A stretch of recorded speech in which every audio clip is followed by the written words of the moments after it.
Assalamualaikum warahmatullahi wabarakatuh buat semuanya, Waalaikumsalam. Sobat Diaspora dan juga Waalaikumsalam. guru pengajian Perancis. Alhamdulillah kita bisa bertemu lagi bersama Surat Dunia, Media Diaspora dan juga Perantauan Indonesia. Kali ini saya Dini Kusmana Masabio seperti biasa didampingi oleh sahabat saya, Alfi Rizal.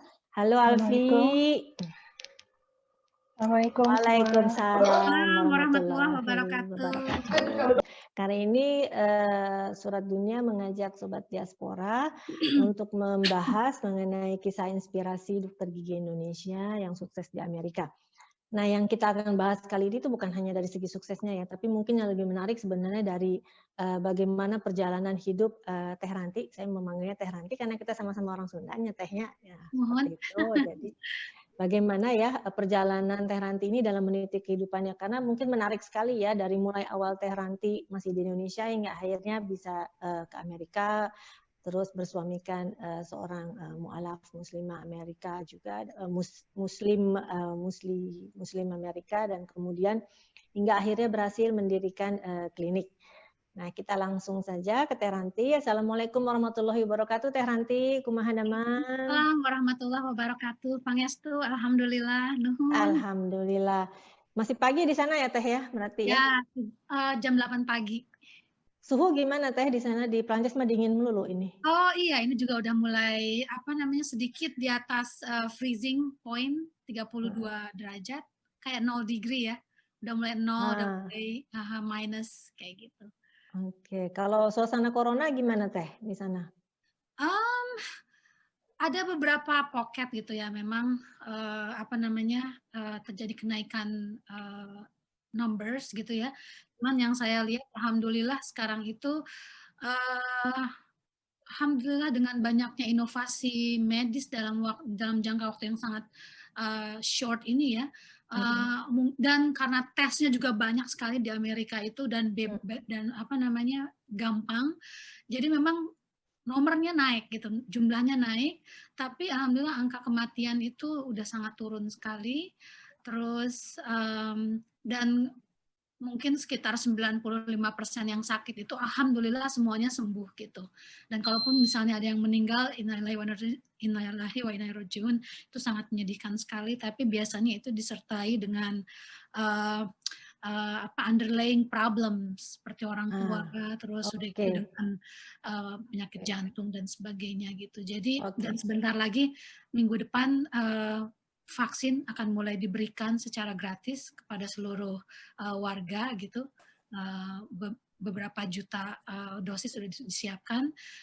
Ya, mudah-mudahan kita semua belajar ketika dimasukkan ke dalam gua masing-masing gitu ya, kafi masing-masing untuk berefleksi, yang mudah-mudahan kita keluar dari situasi ini dengan become a better people, insyaallah. Betul, insya Allah. Baik, sebelum saya menanyakan pertanyaan kepada Teh Ranti, saya akan bacakan secara singkat ya mengenai Teh Ranti. Jadi Teh Ranti adalah dokter gigi lulusan Universitas Dr. Mustopo Jakarta. Teh Ranti kemudian pindah ke Amerika tahun 97 ya Teh ya? Iya, 97 mengikuti suami Richard Bennett bacanya nih Teh? Bennett. Okay, seorang Muslim Amerika. Kemudian tahun 2003 Teh Ranti melanjutkan pendidikan di New York University. Setelah lulus, Teh Ranti melatih praktiknya sebagai dokter gigi, lalu masuk ke program pasca sarjana Akademi Militer, hingga dirinya diangkat sebagai perwira Dental Corps di Angkatan Udara Amerika. Kemudian walaupun hanya 14 bulan ya Teh ya, namun Teh Ranti menyatakan banyak mendapatkan pengalaman. Bahkan setelah keluar dari Angkatan Udara Amerika tersebut, Teh Ranti membuka klinik pertamanya di Philadelphia. Dan Teh Ranti mendapat gelar top dentist pada tahun 2011.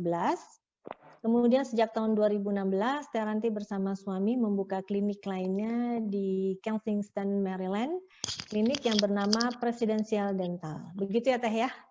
Kira-kira. Iya, betul. Baik. Oke, sekarang kita langsung aja nih Teh ke pertanyaan pertama. Pertanyaan pertamanya ini adalah, Teh Ranti bisa menceritakan mungkin bagaimana nih awalnya perjalanan Teh Ranti Mungkin secara spiritual sendiri ya Teh ya, karena kan yang di dalam buku sebenarnya kita membuat Zoom ini adalah basicnya adalah buku Teh Ranti yang waktu itu Teh Ranti terbitkan. Nah, jadi yang kita ingin tanyakan adalah berdasarkan buku itu bahwa Teh Ranti menceritakan di buku mengenai jilbab.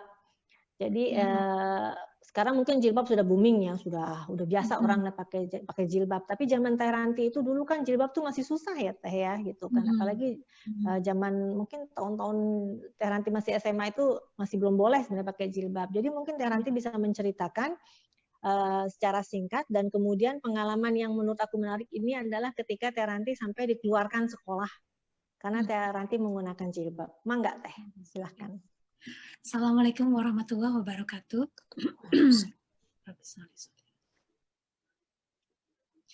Alhamdulillah wa syukurillah, saya sangat bersyukur sekali bisa ketemu dengan saudari-saudari semua. Mudah-mudahan pertemuan kita ini adalah pertemuan yang Allah berikan rahmat gitu ya, karena dan kita berkumpul dalam rangka mengagungkan Allah dan meneladani Rasul gitu ya, karena dalam satu hadis dikatakan bahwa ketika ada satu kelompok berkumpul dan kemudian menyebut nama Allah, maka malaikat akan membawa semua doa-doa dari kelompok itu kepada Allah. Mudah-mudahan demikianlah kelompok kita pagi ini. Amin ya rabbal alamin. Amin. Jadi alhamdulillah kalau melihat ke perjalanan ke belakang gitu ya, saya sendiri bukan awalnya gitu ya, bukan datang dari keluarga yang sangat agamis sekali gitu ya. Ya waktu itu kemudian saya meyakini aja sebagai teenager umur 14 tahun gitu kan, yang belum lancar juga baca Al-Quran gitu, tapi ketika diperlihatkan tentang ayat kewajiban memakai jilbab itu, kemudian saya terinspirasi sekali untuk mengenakan jilbab gitu. Dan waktu itu masih SMP, dan waktu itu memang nggak banyak juga yang yang pakai jilbab waktu itu, dan ada peraturan seragam yang sangat ketat sekali di zamannya Pak Harto itu. And I understand, that's like itu bagian dari perjalanan bangsa Indonesia juga ya, dari mulai nggak kenal sampai kemudian diperkenalkan, kemudian ada konflik gitu ya dalam, atau saya pikir sekarang saya nggak menyebutnya konflik lagi ya, itu mungkin semacam exchange of ideas gitu ya, something new to be introduced gitu kan. Walaupun sebagai teenager waktu itu ya tentu saja ini sesuatu hal yang lumayan menantang gitu ya, dan karena waktu itu saya mulai pakainya waktu masih SMP kelas 3. Waktu itu saya udah sering dipanggil-panggil gitu kan ke BP3 gitu, suruh buka jilbab dan sebagainya. Tapi akhirnya saya dibolehkan pakai jilbab gitu kan. Sebentar lagi dia mau lulus anyway gitu kan. Kemudian saya masuk ke SMA 1 Bogor, dan kemudian masalah ini kemudian udah semakin merebak gitu waktu itu gitu. Isunya sih yang saya dengar waktu itu, saya nggak tahu kebenaran atau enggak, adalah karena rezim Orde Baru waktu takut bahwa orang-orang yang menggunakan jilbab ini adalah bagian dari insurrection gitu, untuk mendestabilisasi negara gitu ya. Padahal saya sendiri I have no idea any of that, I'm just want to follow religion as I understand it gitu. Dan somehow saya tuh ngerasa sejak masih teenager itu, setelah mulai mengenal Islam, belajar dan sebagainya, itu tuh seperti Islam itu seperti pegangan gitu, pegangan buat saya gitu. Give me direction on where my life gonna be. Give me inspiration on why I get up early in the morning and then do my prayer and then do all of my studies and stuff like that. And I love it. I love Al-Quran since I was kid. I love bahasa Arab dan sebagainya gitu. So for me there is no political thing about wearing jilbab. Dan kemudian ketika akhirnya kami diberikan pilihan pakai jilbab atau keluar dari sekolah, saya pikir waktu itu sebagai teenager juga ya, saya pikir that's really unfair. Katanya negara Indonesia menjamin kebebasan warganya untuk memeluk agama gitu kan dan menjalankan agamanya. Tapi kenapa ada kontroversi seperti ini gitu? Dan kemudian kami diajak waktu itu disatukan ya dalam satu wadah gitu yang di mana ada beberapa lawyers yang melakukan pro bono work for us gitu, sehingga kita bisa membawa masalah ini ke pengadilan. Dan to make long story short, akhirnya kami diizinkan untuk mengenakan jilbab dengan dengan seragam gitu. Nah saat itu 1988-an ya, walaupun alhamdulillah yang di Bogor selesai masalahnya, tapi di kota-kota lain, Jakarta dan Surabaya dan sebagainya, itu masih terus brewing gitu. Beberapa teman-teman yang lain juga mereka melakukan jalan untuk ke pengadilan untuk masalah jilbab ini gitu. Dan ya sayangnya waktu itu kita belum ada sosial media dan sebagainya, jadi saya juga nggak banyak connect dengan teman-teman yang lain gitu. Tapi alhamdulillah ngelihat sekarang gitu ya, anak-anak sekarang itu ya saya bersyukur gitu bahwa hijab sekarang bukan satu hal yang aneh lagi.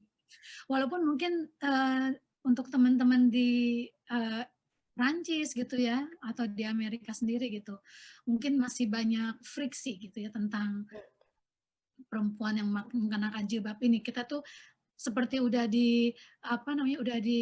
identifikasi gitu loh, bahwa yang namanya perempuan pakai jilbab itu pasti begini, begini dan begini gitu, stereotype gitu kan ya.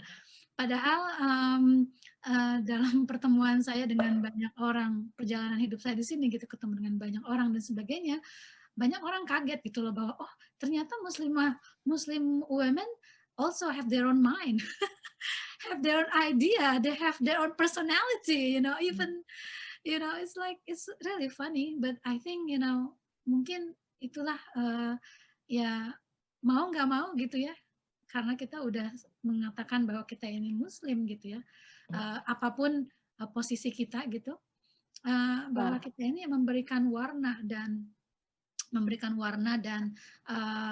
informasi tentang apa itu Islam sebenarnya gitu. Nah, hopefully we can explain Islam out of stereotypes gitu. Itu kayaknya tugas kita semuanya gitu ya, saya pikir. Yeah. Baik, Teh Ranti. Berarti istilahnya sama seperti di Prancis ya, karena tidak kenal maka tidak sayang gitu ya, Teh Ranti ya, karena belum mengenal saja gitu kan. Memang dibutuhkan waktu dimanapun, bahkan di negara Indonesia pun yang sebenarnya negara Islam terbesar di dunia pun membutuhkan waktu. Jadi bisa dibayangkan bagaimana di negara lain. Nah, tadi karena Teh Ranti menceritakan mengenai kesulitan pakai jilbab, kita langsung aja deh kalau gitu ya Teh Ranti ke topik berikutnya yang mungkin sangat menarik ya kalau buat saya nih, adalah ketika Teh Ranti tetap memutuskan untuk, itu kan berarti masalah yang kedua ya yang Teh Ranti hadapi setelah mungkin selama di Indonesia, mungkin ketika pada saat Teh Ranti mungkin SMA, kemudian di Amerika adalah ketika Teh Ranti memutuskan setelah lulus dari New York University Fakultas Kedokteran Gigi untuk meneruskan pasca sarjananya di Angkatan Udara Amerika, di mana ya kita tahu lah namanya Angkatan Udara, apalagi zaman bahulanya tehnya gitu kan, pasti kebayang kan gitu, perempuan Muslim pun mungkin agak susah ya, apalagi ini Teh Ranti tidak mau menanggalkan hijabnya gitu. Jadi mungkin Teh Ranti bisa ceritakan di sana bagaimana sampai akhirnya Teh Ranti bisa diterima sebagai Angkatan Udara tanpa harus menanggalkan hijab, dan kemudian mungkin ada lika-likunya ya Teh, pastilah ya, pasti ada lika-likunya gitu, ada kesulitannya. Gimana Teh, Mangga?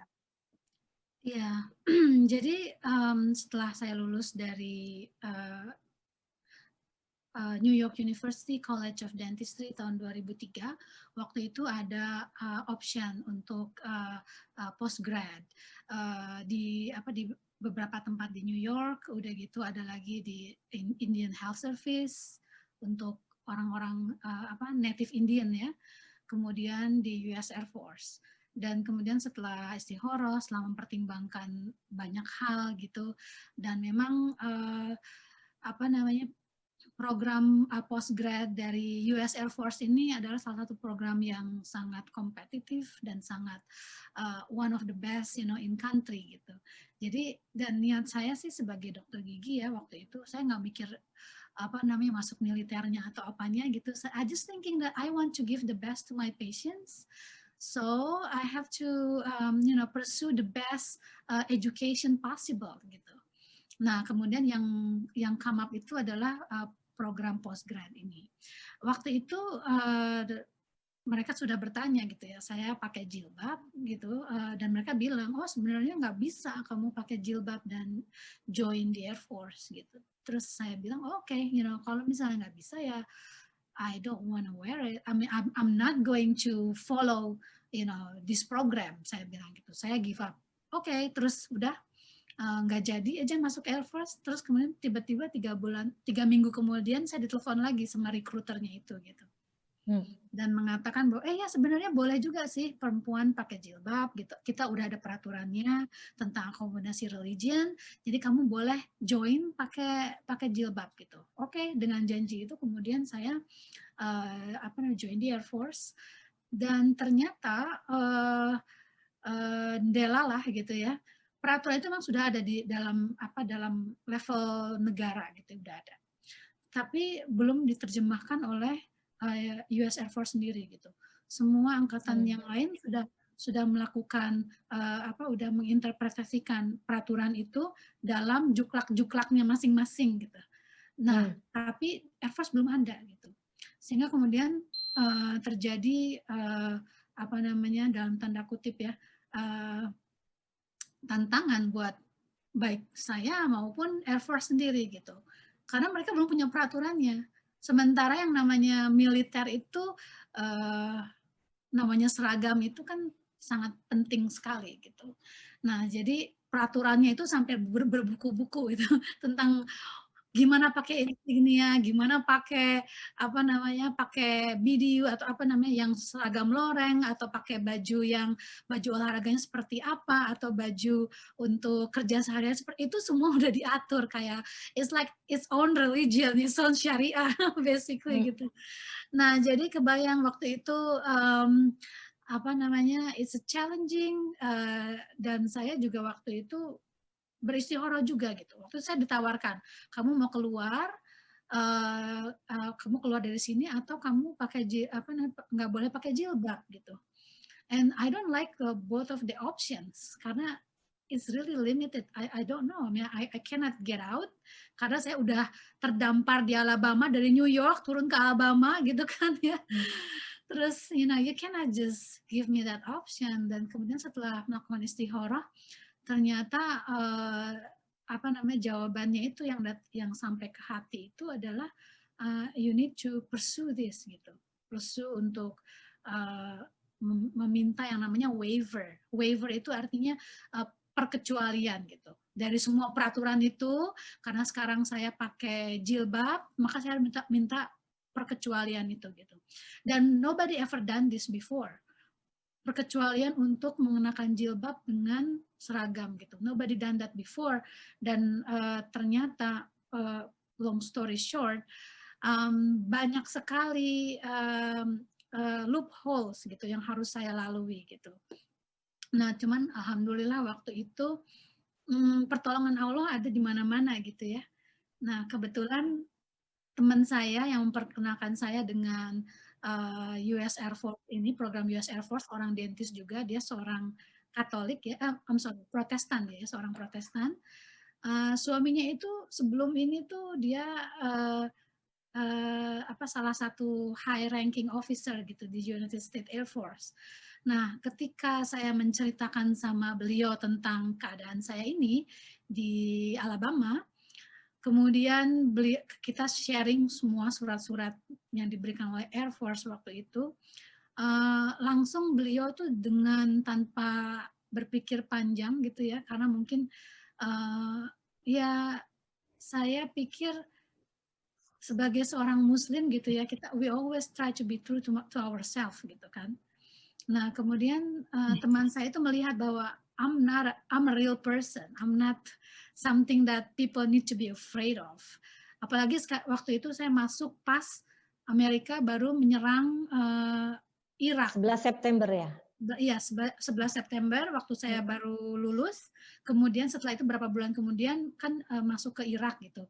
Nah, saya tuh join itu cuma berapa bulan setelah Amerika tuh baru nyerang Irak gitu. Jadi there's so many apa namanya fear, misunderstanding and everything like that about Islam. Nah, kemudian teman saya itu melihat bahwa there is no danger of me as a person gitu kan, sebagai seorang muslimah untuk join the Air Force. Dan kemudian along the way dia yang membantu saya gitu, menginterpretasikan banyak banyak trik dan regulasi dari Air Force itu ya. This military environment is totally different than civilian environment. Is very highly regulated gitu.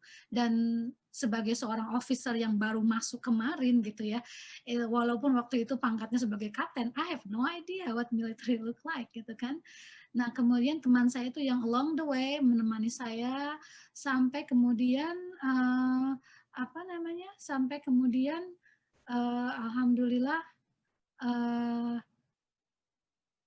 we come to understanding gitu loh, bahwa yang saya bilang itu ya, di Amerika waktu itu, jangankan sekarang, waktu itu aja there's so many misunderstanding about Muslim women gitu ya.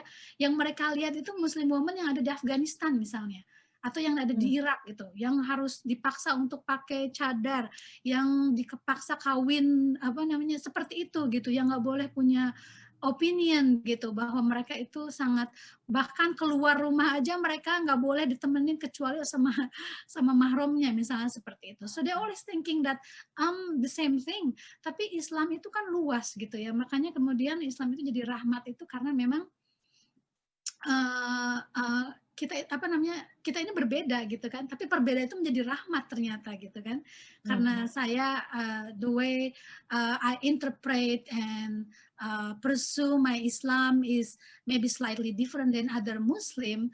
It give them it's kind of like enriching gitu ya, memperkaya pemahaman mereka juga tentang apa itu Islam dan siapa itu Muslim women gitu. Dan bahwa Muslim women itu ternyata bukannya satu blok monolitik gitu ya, tapi mereka juga real human, with their own emotion, their own principle, their own way of life gitu kan. Walaupun semuanya masih dalam kerangka dalam berusaha menjalankan syariat gitu.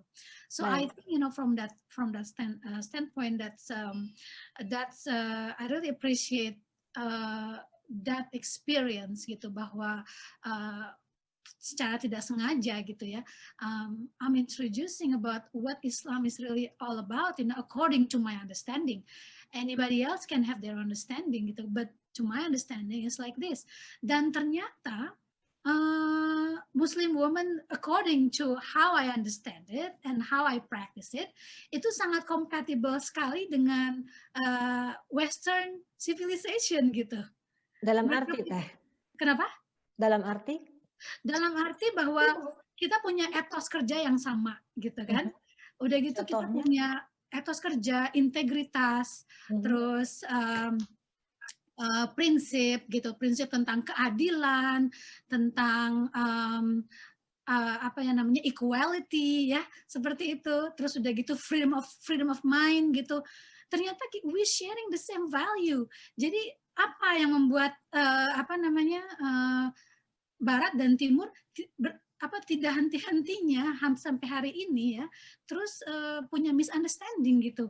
What is it gitu? Karena ternyata dari pengalaman ini gitu ya, we all can come on the same term gitu, the same platform, that we all human being, yang tujuan kita itu adalah berusaha untuk memberikan yang terbaik gitu di dalam perjalanan keseharian kita, apapun kapasitas kita gitu. Saya sebagai dentist, atau anak-anak buah saya gitu ya sebagai airman misalnya, atau komandan saya gitu. Everybody try to giving their best on their day gitu kan. Dan giving the best in each of every day nggak akan bisa terjadi kecuali kalau kita punya punya ground principle yang sama gitu. Jadi walaupun misalnya kita ada perbedaan pendapat, tapi kemudian dengan principle of respect, itu understanding, kemudian alhamdulillah kita bisa menemukan groundwork yang common groundwork gitu. Nah, jadi kalau misalnya ngelihat dari at the end gitu ya, setelah perjalanan birokrasi yang panjang 1,5 tahun, 5 jenderal di US Air Force, di Pentagon ya, itu semua rankingnya dari bintang 1 sampai bintang 4 gitu ya. Mereka memutuskan bahwa jilbab is compatible with military gitu.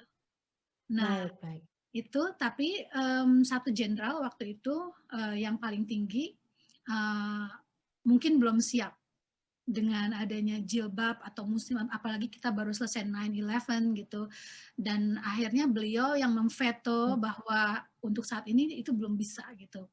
But again, long story makes short, 15 tahun kemudian, alhamdulillah ya, baru-baru ini, tahun 2020, akhirnya jilbab diperbolehkan secara resmi menjadi bagian dari seragam untuk para perwira. It takes 15 years, guys.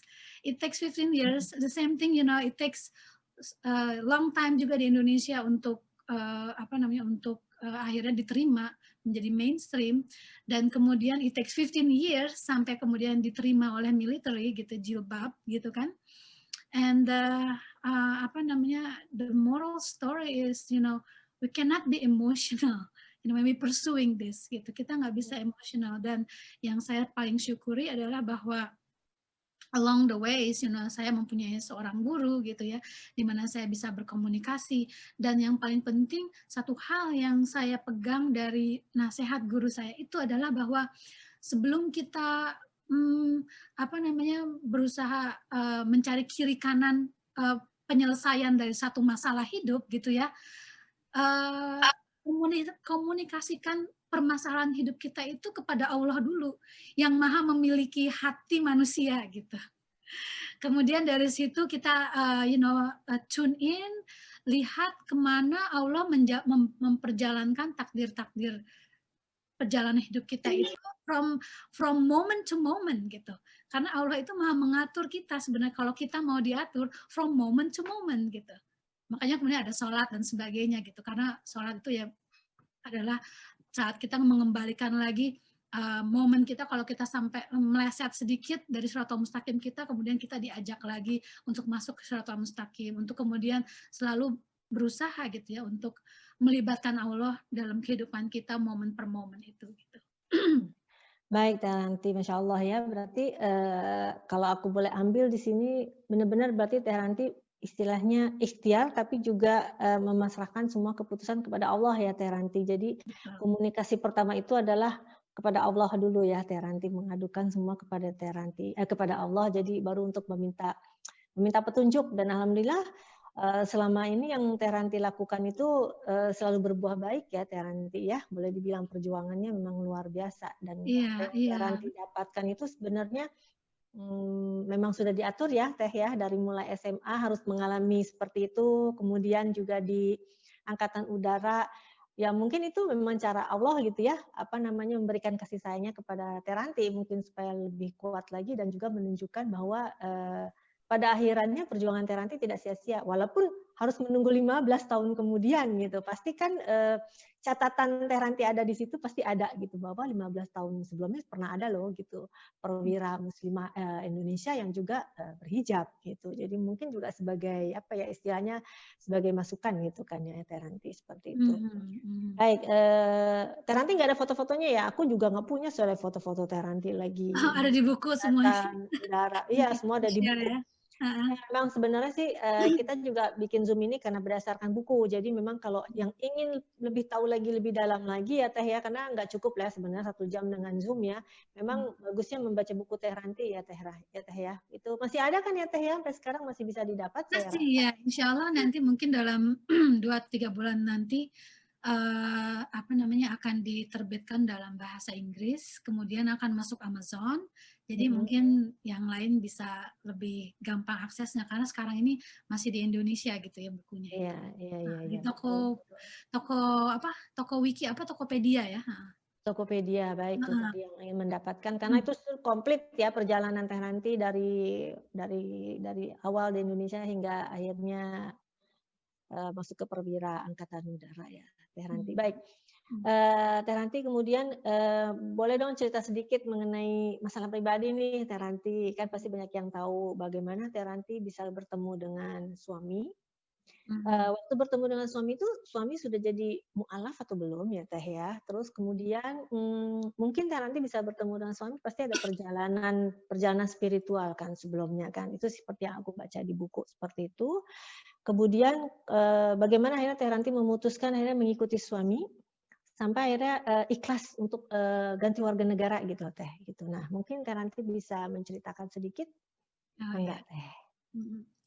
Jadi sejak kecil gitu ya, sejak saya mulai kenal Islam waktu itu, dalam pikiran saya yang namanya rumah tangga ya, anak-anak remaja polos mikir gitu ya. Kalau saya nikah, saya pingin punya suami yang sama-sama belajar tentang Islam gitu. Every single day of it gitu. Cuma mikir gitu aja. I don't think about anything else, in my mind. Terus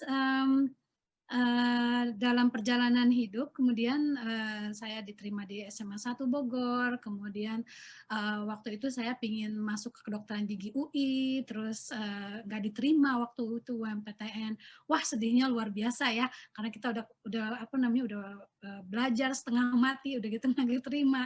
Tapi kemudian orang tua saya menyarankan ada sekolah swasta yang bagus juga, yaitu Profesor Dr. Mustopo di Jakarta. Why don't you try gitu. Kemudian saya coba di sana, alhamdulillah lulus. Dan waktu itu di sana di Mustopo juga saya punya kelompok pengajian juga. Dan kemudian saya diperkenalkan dengan salah seorang senior yang punya guru juga di Condet gitu, guru yang belajar tentang yang mengajarkan tentang tasawuf gitu atau sufism. Dan kemudian karena sufism ini atau tasawuf ini juga adalah saya mempunyai fondasi juga sejak saya di Bogor, yaitu saya ketemu dengan para ulama dan para ustadz gitu di Bogor yang mengajarkan aspek dari tasawuf ini.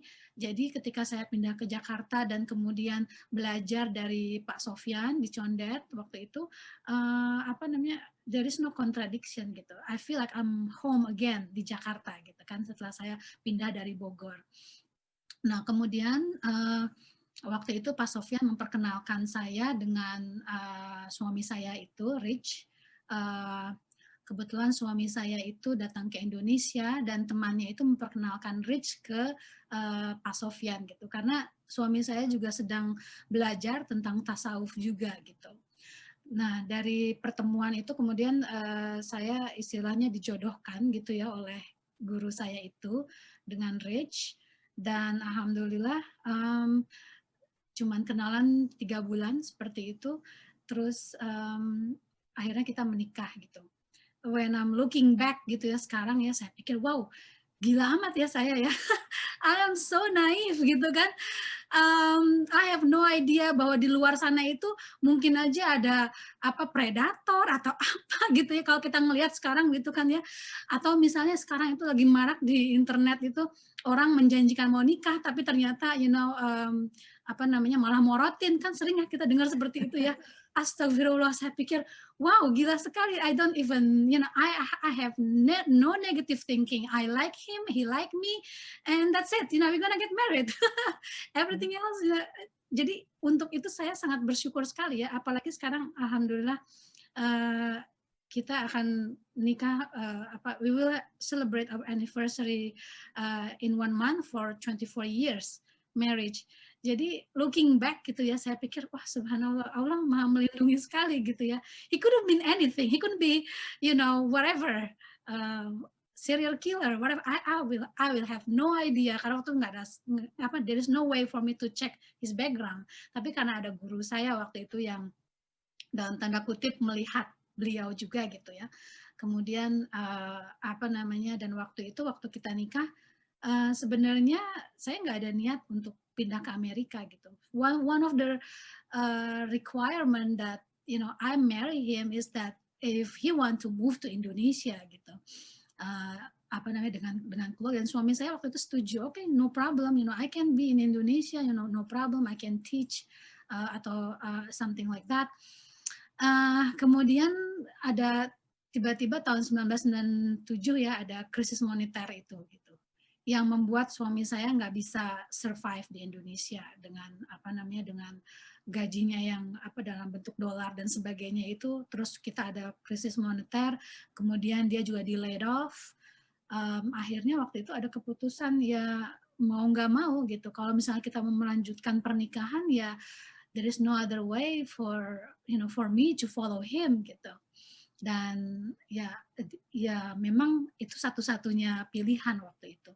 Sehingga kemudian kami pindah, dan setelah kami sampai di Amerika ini, kemudian saya mulai melihat bahwa ada kemungkinan saya akan bisa jadi dokter gigi lagi di sini gitu, dengan melakukan kuliah gitu, atau kuliah lagi gitu di waktu itu saya kebetulan diterima di New York University gitu. Itu tadi Teh, seperti yang Teh Ranti ceritakan bahwa ketika Teh Ranti datang ke Amerika itu melanjutkan atau memang harus mengulang lagi nih Teh, seperti di negara Prancis misalnya, mau nggak mau gitu ya, kedokteran harus mengulang lagi, gimana nih Teh? Iya, jadi saya waktu itu ngulang dari tahun pertama semua kreditnya diakui gitu, tapi kemudian tahun kedua, ketiga, sama keempat yang harus saya ulang.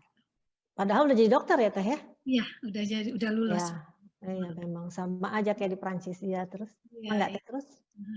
Tapi menurut saya alhamdulillah saya bersyukur sekali bisa kembali sekolah waktu itu ya, karena ternyata memang standarnya juga sangat beda sekali gitu. Dan yang I always have intention gitu, niat saya itu adalah mengabdikan keilmuan saya ini untuk memberikan yang terbaik untuk pasien saya gitu kan. Jadi kesempatan untuk sekolah lagi itu adalah jawaban, mudah-mudahan gitu ya, jadi jawaban atas doa saya untuk memberikan yang terbaik kepada pasien. Jadi I don't mind to start the school again gitu. So it's actually really beneficial for me. I don't feel like I'm wasting my time going back to school second time around. Seperti itu. Dan kemudian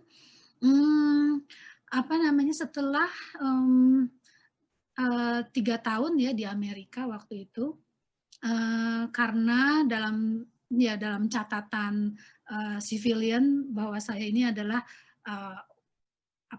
warga negara, belum warga negara ya, tapi waktu itu saya permanen residen ya, permanen residen yang baik dalam artian nggak ada catatan kriminal, kemudian ditawari oleh Department of State untuk menjadi warga negara Amerika gitu.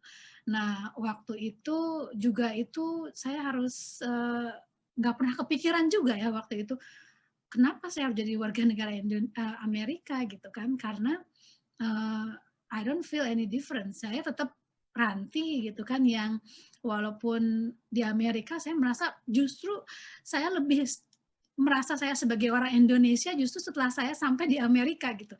Di Indonesia kita ngumpul sama orang Indonesia, ya udah, you don't even think you're Indonesian, you speak Indonesian, you breathe Indonesian gitu kan. Tapi sampai sini kita ini beda gitu. Ini anak pakai jilbab. Rasa nasionalisnya beda ya Teh ya, kalau di luar negeri itu. Pakai jilbab tapi bukan orang Arab loh. Siapa ini gitu. Kemudian saya bilang, I am Indonesian. Dan itu tuh repeated gitu. Setiap saya masuk ke lingkungan yang baru gitu, lingkungan sekolah, lingkungan kerja, lingkungan sosial gitu ya. The same question, and I say, I am Indonesian, I am Indonesian, I am Indonesian. So it's like, all the time, it's like I'm being reminded. Buat saya sendiri, saya jadi diingatkan terus gitu ya. Hey, kamu ini orang Indonesia gitu, your roots Indonesian gitu. Jadi ketika kemudian tiba-tiba ada pertanyaan, ada request, ada option gitu ya, bahwa would you like to be an American citizen? I'm like, no, I don't need to be. I live in America and I'm okay, being the way I am. Tapi kemudian suami saya ngasih nyentil sedikit dia. dia nyentil sedikit, dia bilang katanya, I appreciate, if you want to keep your Indonesian, I'm not going to change it, if you don't want to. But he said, gimana kalau misalnya in the future, katanya gitu, ada konflik antara dua negara di mana mungkin orang Amerika nggak boleh datang ke Indonesia atau orang Indonesia nggak boleh datang ke Amerika. Nanti keluarga kita gimana gitu kan? And that make me think a lot gitu. Membuat saya berpikir banyak. Terus dia bilang, semua jalan kita di Indonesia itu udah tertutup gitu. Sementara semua jalan untuk kamu udah terbuka di Amerika ini gitu. Please consider that gitu. Terus tapi dia suami saya menghargai gitu. Whatever you choose, I'm okay with it. Dan kemudian itulah yang kemudian membuat saya kembali beristikharah gitu ya, beristikharah kepada Allah, bertanya gitu ya, bertanya lagi gitu. Ya Allah, ini ada option seperti ini gitu. Apa yang harus saya lakukan gitu. Nah, kemudian setelah istikharah itu, kemudian ada sesuatu yang keluar dari, ada suara ya gitu, yang keluar dari hati saya gitu, yang membuat, yang seperti memberikan keajegan gitu ya. Jadi ajeg waktu itu, bahwa no matter what, you are Indonesian, but you are Indonesian American, that is. Gitu. Jadi bagaimanapun kamu adalah orang Indonesia, tapi sekarang kamu adalah Indonesian American, gitu.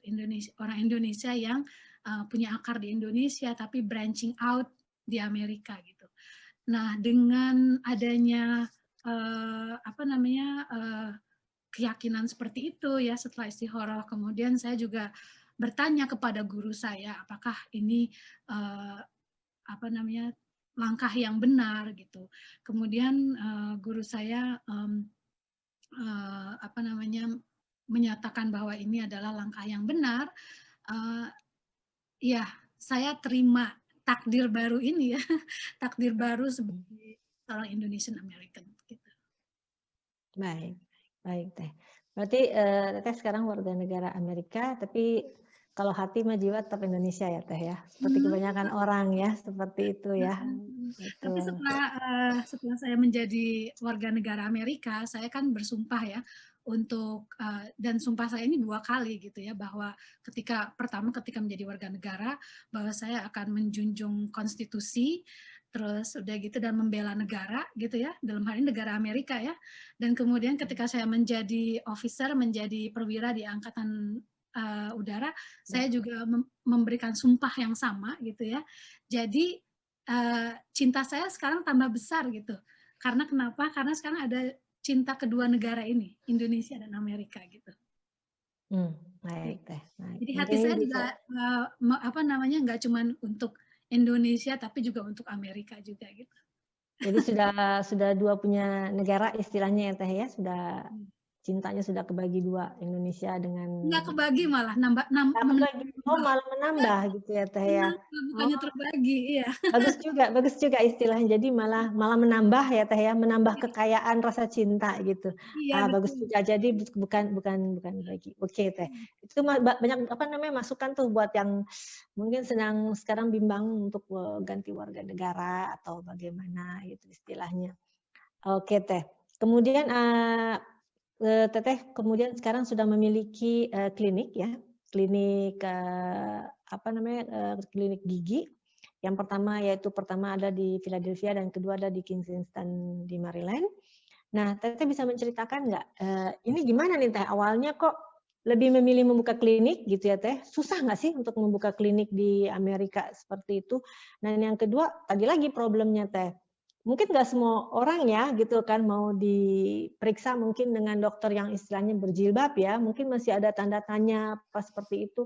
Itu ada nggak Teh? Ada nggak, masalah-masalah seperti itu gitu? Ada nggak mereka, "Oh itu mah dokternya pakai jilbab, apa gimana," gitu? Atau mereka nggak peduli gitu, nggak peduli mau pakai jilbab kayak mau apa kayak nggak peduli gitu loh Teh. Bisa diceritakan Teh? Enggak? Iya.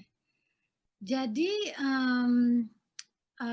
setelah saya keluar dari setelah saya lulus dari New York University, waktu itu saya langsung bertugas di USAF, dan waktu itu saya menangani prajurit juga. Apa namanya, mungkin sampai sepanjang 1,5 tahun itu mungkin saya ketemu dengan beberapa, mungkin 1000-an prajurit gitu, USAF gitu yang saya tangani. Dan saya pikir mungkin karena waktu itu juga it comes with rank gitu ya. Jadi karena saya apa namanya, mereka percaya sistemnya bahwa ketika seseorang itu udah punya pangkat kapten, mereka itu harus nurut sama sama ininya gitu ya, sama suggestion-nya gitu. Jadi selama di USAF, alhamdulillah saya nggak pernah menerima komplain atau orang nggak mau dirawat sama saya karena saya pakai jilbab gitu. Alhamdulillah. Kan saya menerima banyak sekali komplimen gitu ya. Dan saya pikir I just do my, I'm just the way I am gitu. I'm not making it like I have to be so nice or whatever gitu. Tapi people thinking I'm very nice as a dentist. They like it. They say that apa sih katanya, saya tuh take my time and then I explain everything clearly. Terus I have soft hand gitu. And I don't, again, I'm not making it up. It's just the way I am. Dan kalau misalnya itu ada kebaikan dari situ, yang saya syukuri adalah saya bersyukur sama Allah yang telah make me the way I am gitu. It's not come from me. It's not because of me. Really, it's not. Jadi dalam hal itu. Nah, setelah saya keluar dari Air Force waktu itu, saya memang harus cari pekerjaan di luar gitu. Nah, kemudian ini apa namanya, satu hal yang kemudian terbuka adalah kenyataan bahwa ketika saya berusaha mencari pekerjaan, justru the owners of the clinics gitu yang saya coba untuk apply gitu ya, justru yang ketakutan ngelihat saya gitu. Karena takutnya, nanti kalau misalnya pasien-pasien kita ngelihat dia pakai, mereka nggak ngomong itu secara langsung di depan saya, ya. Tapi waktu itu saya ingat setelah saya keluar dari Air Force, saya berusaha mencari pekerjaan. Waktu itu saya dapat license di Florida. Saya cari pekerjaan dari mulai north sampai south. Mereka belum melihat saya, mereka ngelihat resume saya, udah langsung seperti mau they will hire me right away on the phone gitu ya. Karena apa namanya, very sterling resume. Again, this is not me. Allah is allow me, to have all of this achievement. It's not because of me. Tapi kemudian ketika saya datang interview, saya pakai jilbab gitu ya, langsung there is 1001 reasons why they cannot have me gitu. Oh, udah terisi. Oh, udah nggak tersedia lagi yang full time, adanya yang part time. Tapi saya udah ada kandidat yang lain. Oh, my other candidate came back and they decided to take the position. All of them sampai akhirnya saya ketemu dengan satu tempat yang pemiliknya itu orang Muslim gitu. Nah, justru di situ saya bisa kerja my first civilian work gitu dengan seorang dentist dari Egypt gitu. Dan alhamdulillah setelah itu saya kerja seperti biasa, nobody really question me or Nah, dan itulah yang saya appreciate dari orang Amerika ya. Karena perjalanan history dari interaksi antara ras di Amerika itu sudah panjang gitu ya, sejak dari zaman dari zaman perbudakan tahun 1600-an ya, sampai kemudian pembebasan perbudakan, sampai kemudian para budak newly freed slave, kemudian mereka bisa menjadi warga negara, kemudian setelah itu mereka bisa memilih gitu ya, ikutan pemilu ya, seperti itu. itu mengajarkan banyak sekali bahwa racism itu um, is not really healthy, is not really good thing, you know, for the country. Dan kalau misalnya orang Indonesia nih ya dibilang kamu sombong gitu, kita kan ini ya apa namanya tersinggung ya kalau kita dibilang sombong ya kan kayaknya, aduh gue nggak sombong kok gitu langsung di apa namanya langsung ditolak. Menolak. Nah, kalau orang Amerika itu mereka nggak mau dibilang rasis gitu. Langsung mereka tahu, I'm not racist gitu kan, karena stigma dari rasisme itu. Jadi again, you know, kalau misalnya dari sisi pasien, there is no question, nobody question me as a dentist gitu. Cuman dari waktu itu dari ownernya aja yang ketakutan gitu, takutnya saya nggak bisa dan sebagainya gitu. But it turned out to be alhamdulillah, you know, Allah provide. Dan as far as building my own practice adalah tidak lain gitu ya. I don't want to. I like to have my own autonomy as far as my decision how to taking care of my patients gitu. Saya nggak mau dibatasi gitu oleh peraturan. Namanya ngerawat pasien itu, and they breathing and alive in front of me. They can feel, they can hear, they have fears gitu kan. I have to really customize each and every treatment gitu. Jadi saya nggak bisa conform misalnya bahwa oh ya kamu nggak bisa melakukan metode ini karena kami nggak mau menyediakan alat, bahan atau skill untuk melakukan itu gitu. I can't really do that. So I got to the point setelah saya dapat pengalaman banyak kerja di luaran gitu ya bahwa I have my own idea about how I want to treat my patient. Dan kelihatannya kalau misalnya saya harus ngikutin board director atau apa gitu, I feel like I lost my freedom. Makanya kemudian dan juga misalnya saya ada misalnya saya nggak suka dengan satu pekerjaan, saya harus pindah gitu. Pindah pekerjaan itu sendiri is challenging, you know, for me. Karena setelah itu saya berpindah ke kota itu setelah saya all together sebelum saya ke Philadelphia itu. Saya sampai pindah ke sekitar 7 kota gitu ya, dan itu nggak nyaman sekali sebenarnya gitu untuk terus pindah ke tempat karena we always try to find a better environment for me to work as far as being able to express myself, you know, how I want to treat my patient. Jadi setelah itu kita pikir, okay, it's time to settle down, really. After 7 time, udah setelah beberapa tahun pindah-pindah kota gitu, it's time to settle down. Dan waktu itu saya sendiri we have an open canvas as far as mau di mana tinggal di Amerika gitu, bisa di California atau di Philadelphia atau dimanapun gitu waktu itu. Dan kemudian again, you know, dengan sebegitu banyaknya option di mana kita harus tinggal gitu kan. Alhamdulillah kemudian saya bersyukur sekali loh itu ada yang namanya sholat istikharah itu gitu ya. Karena itu yang menjadi andalan saya gitu ya dalam kami gitu ya dalam memilih mau kemana ini gitu. Karena with all of this traveling, this struggling, you know, we can call that. Satu hal sih ya bahwa we do all of this so that we can worship according to the conform of our religion. Nggak lebih dan nggak kurang sebenarnya gitu. Cuma pengen itu aja gitu bahwa kita bisa bekerja tapi juga beribadah on the same time. Dan tujuan kita beribadah itu ya memang kami hanya ingin Allah gitu. Baik. Semua everything is changing, you know. This world is keep changing, but you know Allah never change. He always the greatness, the great Ar-Rahman, Ar-Rahim. Dia tempat kita berpegang itu saya merasakan sekali gitu ya. Dan sehingga pilihan untuk membuka praktek sendiri itu juga karena kami juga ingin lebih stabil gitu dalam hal the way we berumah tangga dan juga agar kita bisa lebih stabil juga dalam beribadah gitu.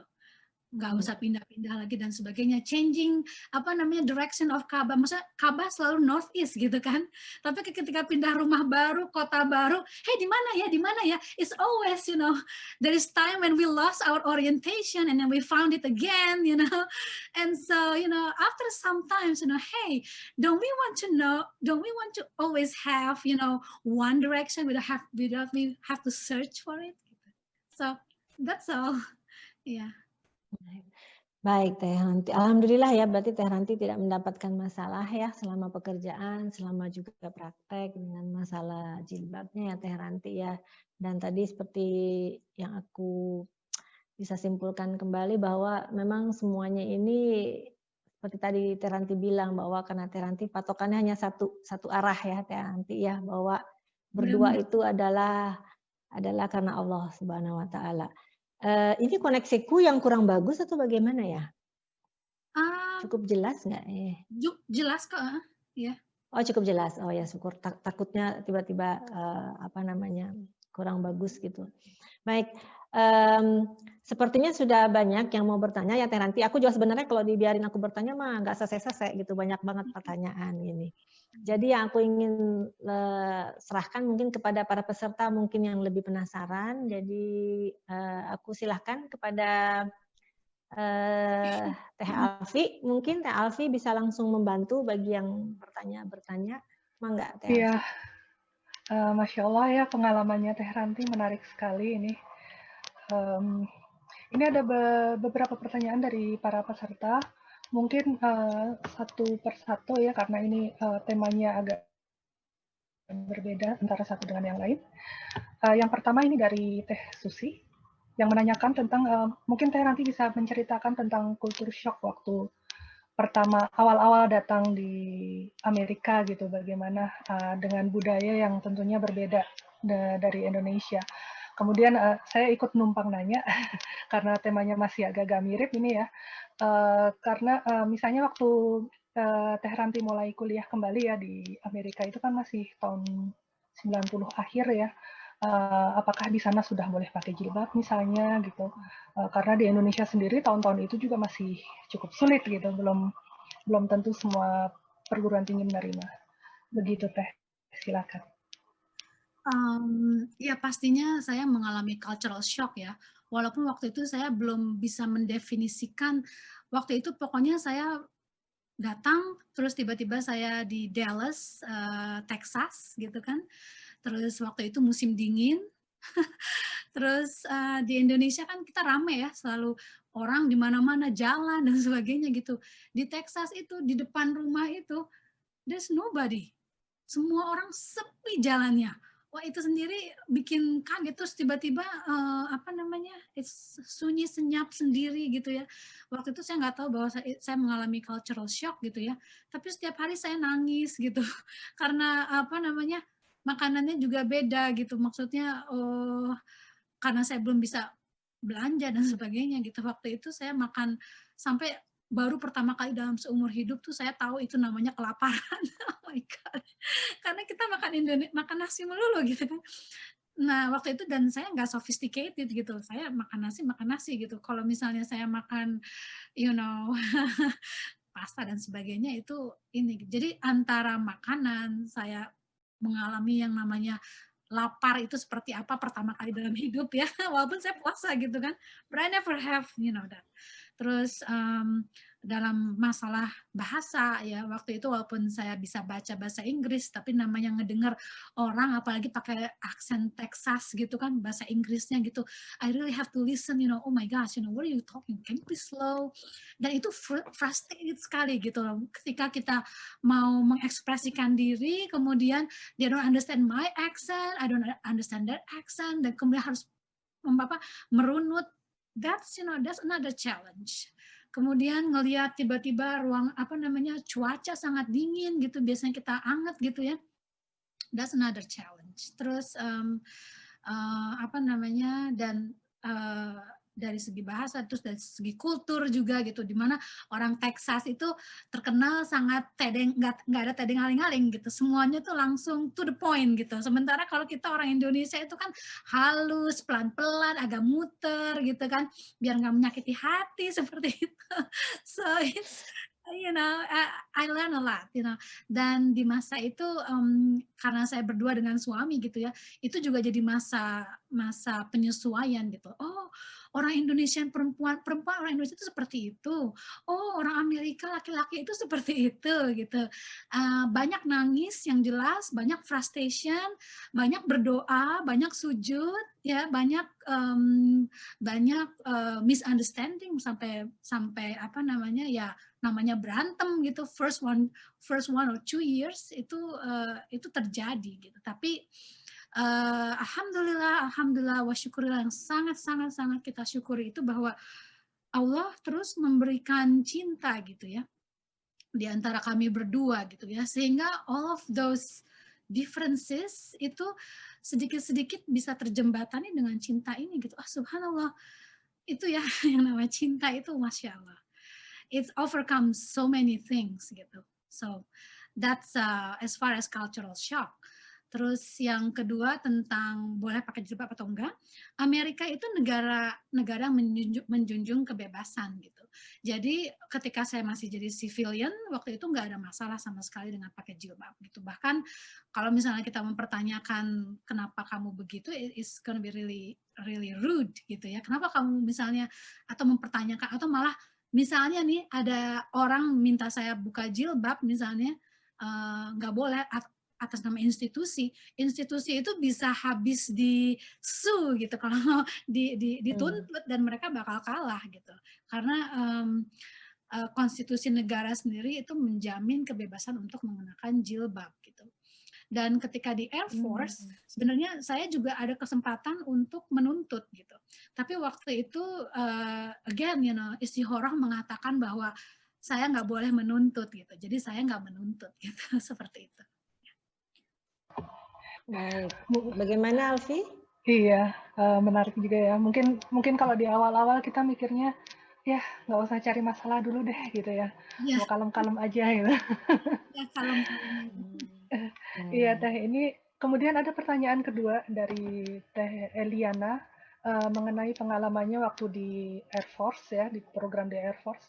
Apakah di sana Teh Ranti juga diwajibkan menjalani training militer gitu? Terus saya numpang lagi nanya nih, akhirnya kenapa akhirnya Teh Ranti ini memutuskan untuk keluar ya dari sana ya? Apakah memang programnya begitu, setelah selesai program sebagai pendidikan dokter gigi, terus selesai juga kewajibannya sebagai anggota Air Force, ataukah ini keputusan Teh Ranti sendiri? Gitu Teh, nah penjelasannya. Ya, yang jelas saya harus mengikuti semua peraturan militer, belajar juga kegiatan militer, semua juga saya ikuti gitu.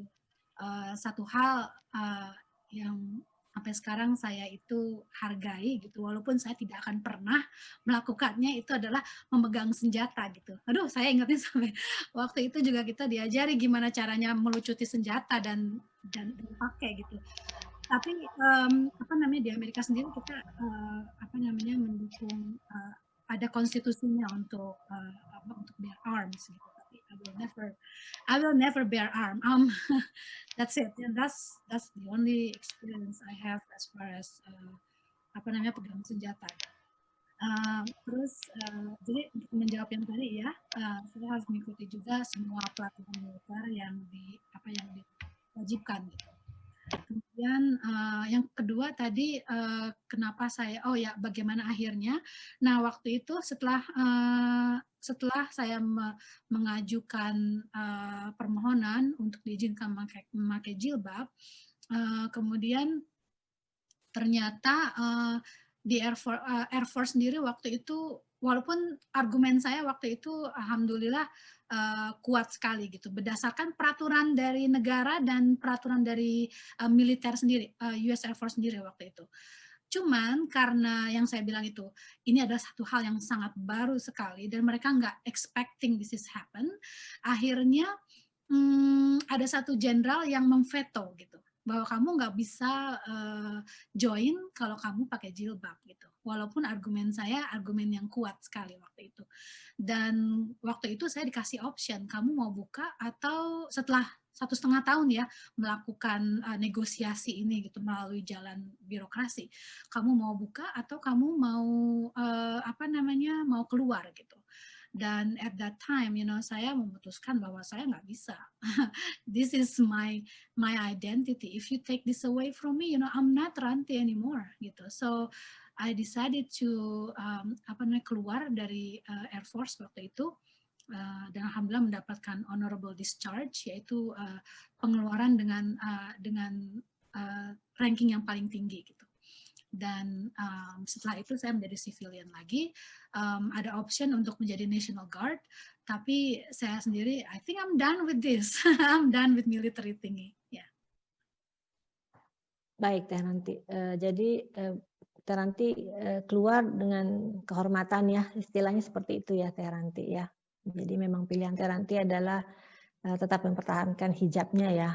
Sebagai itu sudah jalan Teh Ranti kan, seperti yang Teh Ranti bilang ya, bahwa itu adalah jalan Teh Ranti dalam hidup mempertahankan keimanan keislaman, begitu ya Teh Ranti kira-kira ya, seperti mudah-mudahan seperti itu ya, mudah-mudahan. Amin. Saya berharap Allah menerima itu aja sih.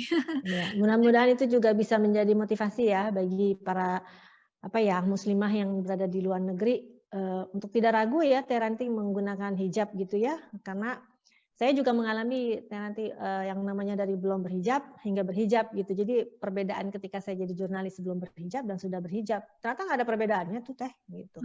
Biasa-biasa aja gitu kan, orang lihat juga biasa-biasa aja gitu, karena yang orang lihat memang kebanyakan lebih daripada sisi kerjanya ya, kualitas kerja kita kok pada akhirannya gitu. Kalau memang selama tidak mengganggu, mau pakai hijab atau tidak hijab kan bukan hijabnya sebenarnya yang dianggap mengganggu kan sebenarnya, tapi lebih kepada pribadi sendiri dan perilaku. Betul Teh. Baik. Gimana Alfi? Kayaknya masih ada pertanyaan lagi deh tadi. Ada lagi Alfi? Iya Teh, ini ada satu lagi mungkin dari Mas atau Mbak ya, Rida di Jerman. Beliau tinggal di Jerman dan sempat mengalami susahnya mencari pekerjaan di sana. Padahal waktu itu dia benar-benar membutuhkan karena sedang kuliah. Dan ini beliau ingin meminta saran dan motivasi dari Teh Ranti untuk teman-teman yang mungkin saat ini sedang mengalami hal yang sama gitu, susah mencari kerja. Oh, ada tambahan. Susah mencari kerja karena memakai hijab gitu. Mohon masukannya. So saya sangat bersimpati sekali ya, saya sangat berempati sekali dengan teman-teman di luar negeri yang apalagi di Eropa, di Amerika gitu, yang berusaha untuk mempertahankan keimanan, pakai jilbab, tapi kemudian being challenged, with the environment. Karena saya sendiri mengalami gitu ya. Satu hal sih ya yang saya pelajari gitu ya, yang saya selalu dinasihati oleh guru saya itu adalah nomor satu, ketika ada masalah, maka sebelum ini kan masalah ya, kita butuh nafkah gitu kan ya, untuk melanjutkan kehidupan gitu. Tapi kemudian ada challenge seperti ini gitu. Terus gimana gitu? Number one is always return everything back to Allah. Bahwa kita bercerita sama Allah, ya Allah, Engkau telah menakdirkan saya dalam situasi seperti ini gitu. Saya ingin menjalankan keimanan saya, namun on the same time, saya nggak bisa diterima dengan kondisi saya seperti ini. What do you want me to do ya Allah? Please give me guidance gitu. Nah, saya juga pernah mengalami ketika, apalagi waktu baru keluar dari Air Force waktu itu, bahkan saya sendiri nggak punya uang untuk beli makanan gitu. sampai ada uang tapi itu cukup cuman untuk beli just for the next day, sampai harus ngumpulin receh-receh waktu itu, saya ingat banget. Tapi Allah kan juga berjanji gitu ya, bahwa kalau misalnya kamu bertakwa, maka Allah akan memberikan jalan keluar. Allah akan memberikan rezeki dari arah yang tidak terduga-duga gitu kan. Itu kata Al-Quran gitu. Dengan modal keyakinan itu, kemudian saya juga beristikharah waktu itu. Alhamdulillah sampai sekarang, the life we still keep going with our life gitu. Allah nggak pernah, alhamdulillah sampai hari ini gitu ya. Dia nggak pernah membuat kita kelaparan. Always food, in any way. I mean, in any way possible. Always roof over our head, gitu kan. Dan kenyarisan seperti itu adalah jadi membuat kita semakin bergantung sama Allah gitu. Karena kalau misalnya nggak ada Allah, what's gonna happen with me? Nauzubillah min zalik gitu ya. Banyak sekali kita melihat gitu di dalam perjalanan hidup kita ini gitu ya. A lot of people for one way or another they choose different way gitu kan. Menjual diri atau melakukan hal yang haram. Nauzubillah min zalik, ya Allah please don't. Dan saya nggak menjudge orang-orang yang melakukan jalan yang salah gitu, because maybe they don't know that's wrong, maybe they don't know that this is not good, maybe they so desperate they don't have any option, maybe I don't know. Tapi dengan Allah, it's everything is it's important. I mean, everything doesn't matter. Kalau misalnya saya lapar pun misalnya, alhamdulillah sampai sekarang nggak pernah kita kelaparan. Walaupun kelaparan, tapi saya hidup dalam keimanan saya gitu ya. Saya berharap bahwa Allah melihat itu dan kemudian mendekatkan saya kepada Dia gitu. Dan kalaupun misalnya saya nggak dapat pekerjaan karena Allah mengatakan dalam isi horohnya gitu, jangan buka jilbab misalnya. Dan saya nggak mengatakan bahwa semua orang harus pakai jilbab. Ya, saya nggak begitu gitu. Karena setiap orang punya jalan hidupnya masing-masing dan punya option masing-masing. Dan Allah itu Maha Pemurah dan Maha Penyayang gitu kan ya. Jadi again, if you ask me what to do, number one is rely on Allah. Allah is the most merciful, the most, He taking care of us no matter what. Kalau kita mengundang dalam tanda kutip ya, mengundang Allah dalam hidup kita, insya Allah Allah pun akan menyambut undangan itu dan memberikan semua hadiah-hadiahnya itu dengan cara yang sangat unik, luar biasa, dan membuat kita tambah cinta dan tambah iman kepada Dia gitu.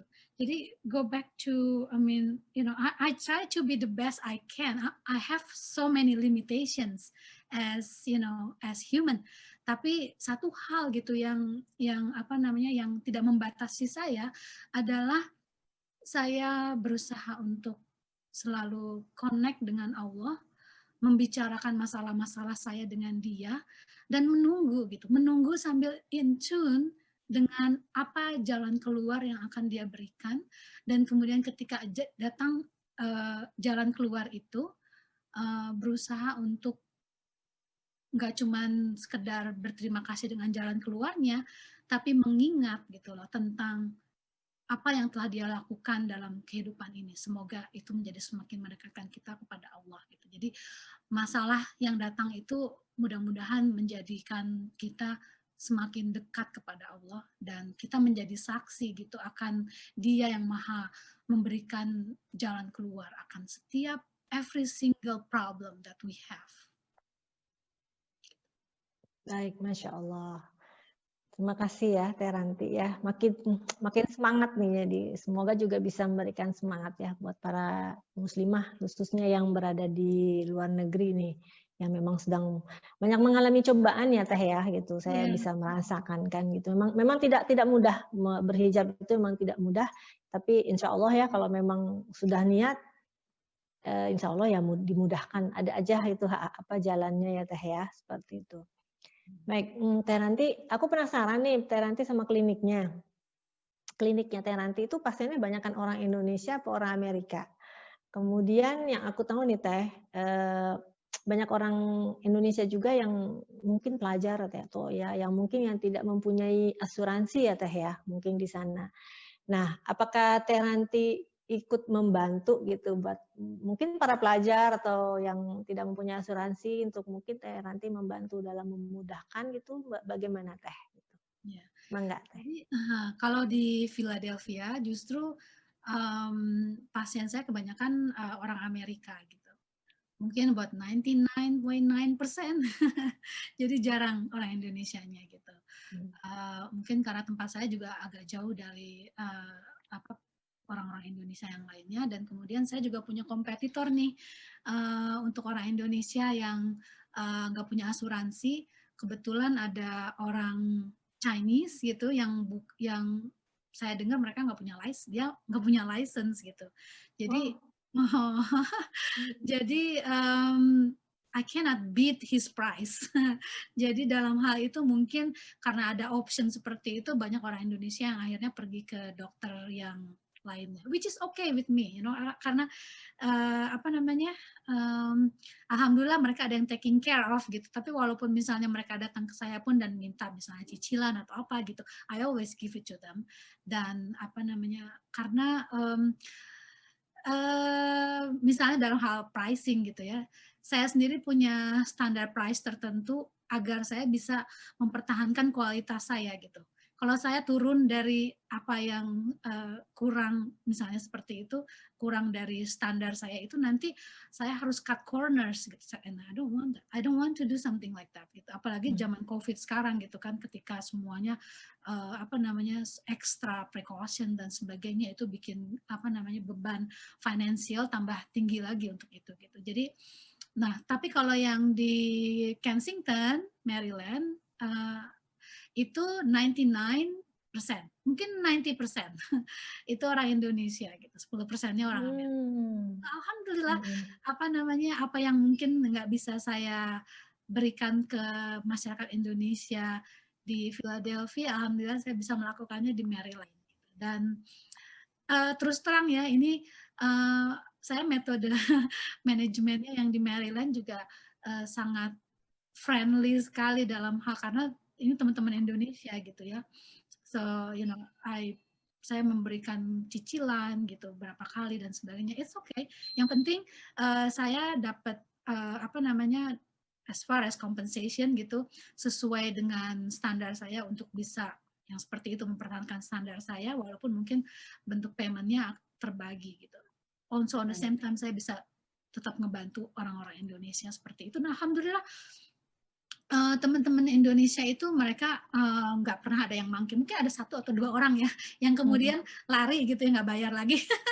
But 99.9% they always pay, they always honor the contract, karena kita bikin kontrak juga gitu, pakai Bismillahirrahmanirrahim juga. Jadi alhamdulillah semuanya never except just 1 or 2 people, but that's about it.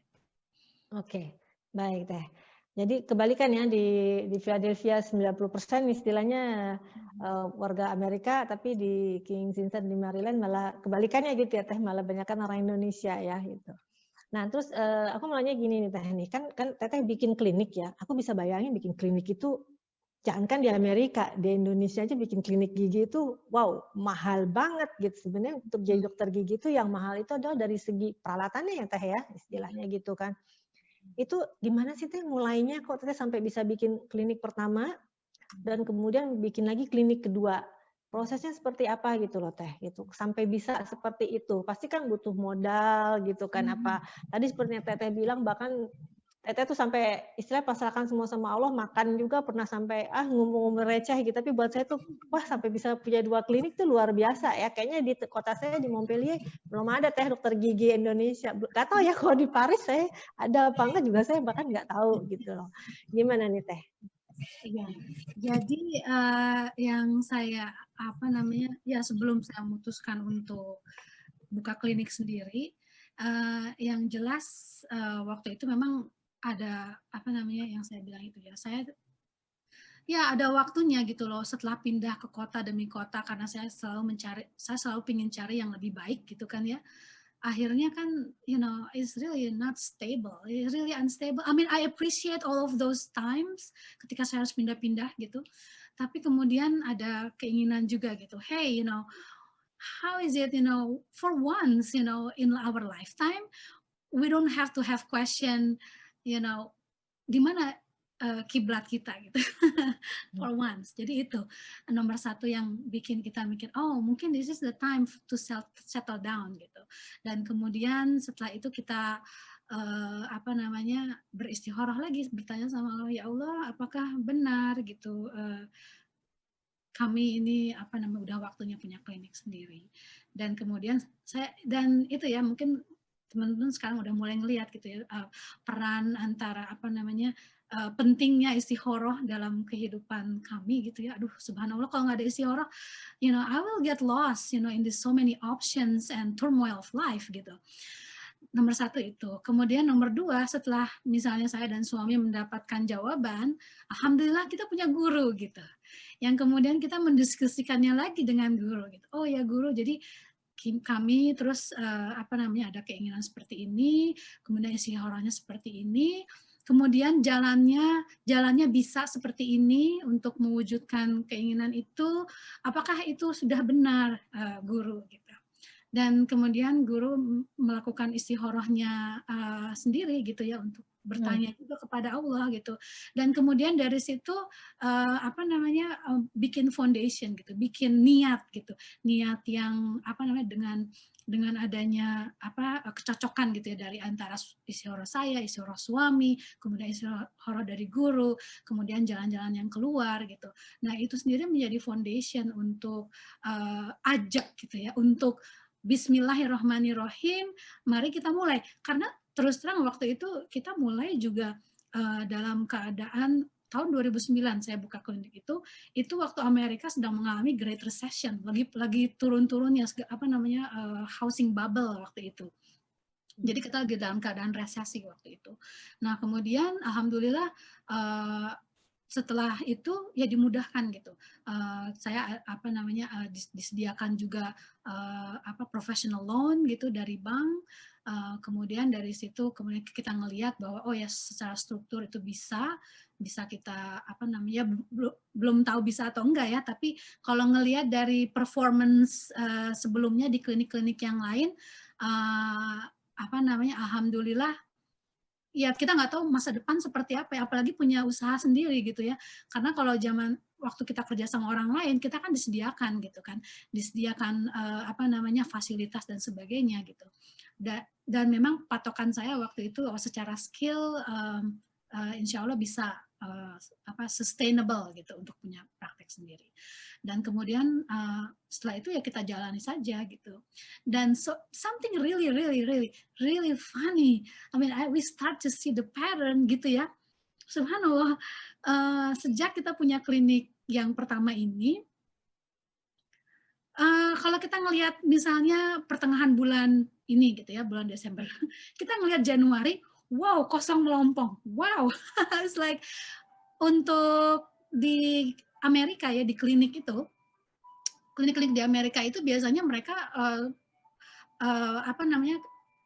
pasien itu sudah di-book sejak 1 bulan sebelumnya, udah penuh tuh buat 1 bulan kemudian gitu. Jadi kayak ada, dan waktu saya kerja dengan orang lain juga seperti itu gitu. Untuk bulan depan saya udah penuh, udah nggak ada masalah gitu. Tapi di sini, nah itu kemudian jadi dinamika kita untuk ini ya, untuk harus nantiasa jadinya Allah semakin memperkuat ketergantungan kita sama Dia itu adalah ketika pertengahan bulan depan itu kosong sekali. Wow, ini kosong banget gitu. So what to do? Nah kemudian ingat nggak saya cerita waktu saya masih kecil, I always have a dream gitu ya, bahwa suami saya itu adalah orang yang akan selalu belajar tentang Islam sama-sama dengan saya gitu. That's all I think. Jadi ketika waktunya kosong itu, kemudian kita mulai belajar. dan suami saya cinta sekali dengan Quran, alhamdulillah, dengan semua keterbatasan kita gitu ya. Kita belajar Quran gitu. Jadi ketika misalnya ada satu subjek kita belajar dan selesai, setelah itu berat, schedule tuh penuh. Semua bill-bill itu yang datang itu alhamdulillah bisa terbayar dengan seperti itu. Dan ini pattern-nya udah 10 tahun seperti ini gitu. Jadi sepertinya ya Allah itu seperti mengkondisikan kami gitu ya. Hey, kamu kan bikin klinik untuk biar kamu bisa ibadah sama biar kamu bisa belajar kan ya, gitu kan. Nah, jadi penuhi dulu gitu loh kewajibanmu itu gitu. Istilahnya seperti itu ya. Apa namanya, untuk belajar tentang Quran, terus udah gitu tentang apa namanya, untuk memperbaiki ibadah gitu kan ya. Nanti saya penuhi rezeki kamu gitu. Seperti itu. Jadi ya, nah sekarang saya punya 2 klinik gitu kan. Itu juga kebetulan apa ya, ada seperti ini ya, apa mimpi gitu kan ya, yang kemudian kami diskusikan dengan guru kami gitu ya. Pattern selalu sama gitu. Ya Allah, ini ada mimpi seperti ini gitu. Saya ngelihat DC gitu. Washington DC dengan monumennya itu gitu. Terus kemudian saya pikir ada apa ini ya Allah gitu. Kemudian apakah ini artinya kami harus pindah ke sana lagi gitu. Kami pikir waktu itu setelah Philadelphia selesai gitu kan ya. Nah, tapi kemudian ada DC gitu. Mengikuti apa namanya, pattern kami selama ini, kami kan selalu pindah-pindah kota gitu kan ya. Apakah kami pikir bahwa Philadelphia udah kota terakhir kami gitu. Tapi ternyata kok ada DC lagi gitu. Apakah waktunya kami pindah atau gimana? Dan setelah istikharah, ternyata I mean, kita harus tinggal di 2 kota gitu. Antara DC dan Philadelphia. Dan kemudian mau ngapain kita di sana ya? Belum tahu juga gitu. Jadi kalau misalnya istilahnya prajurit gitu ya, prajurit itu selalu dapat marching orders gitu. Kamu begini-begini, nanti gimana-gimana nggak usah ditanyain dulu, nanti komandan yang ngatur gitu. Seperti itu. Nah kemudian jadi akhirnya kami punya klinik kedua itu again, karena apa namanya, ada amr gitu ya, ada amr dari Allah untuk pindah ke DC. Kami sendiri sampai sekarang belum tahu apa gitu ya secara pasti kenapa kami pindah, tapi kami jalani aja gitu. Satu hal sih, Allah kan mengatakan ya bahwa kita berjalan di bumi itu adalah untuk agar mata hati kita terbuka gitu kan, mata hati kita, kemudian telinga hati kita itu semuanya terbuka gitu, agar kita bisa mengambil pelajaran gitu di sini gitu. Dan alhamdulillah banyak sekali hal as far as masalah duniawi gitu ya, yang Allah peringatkan di Quran gitu ya, yang kemudian menjadi kenyataan di depan kami, apalagi di DC gitu ya, sumber dari apa ya, mungkin power of the world gitu, power of the world gitu, yang can be deceiving, can be apa namanya, bisa memabukkan dan sebagainya gitu. That will be another long story to make it short gitu. But jadi again, kami juga nggak berencana untuk bikin klinik, tapi kemudian perjalanan hidup mengajak ke sana, dan pastinya banyak sekali peraturan dari mulai tingkat federal, state sampai kota gitu ya, bagaimana itu bikin dental klinik gitu. Tapi karena kita juga punya konsultan dan sebagainya, mereka ngebantu untuk memenuhi semua persyaratannya itu gitu. Baik Teh Ranti. Mungkin Alfi bisa ngasih lihat sedikit foto Teh Ranti dengan suaminya.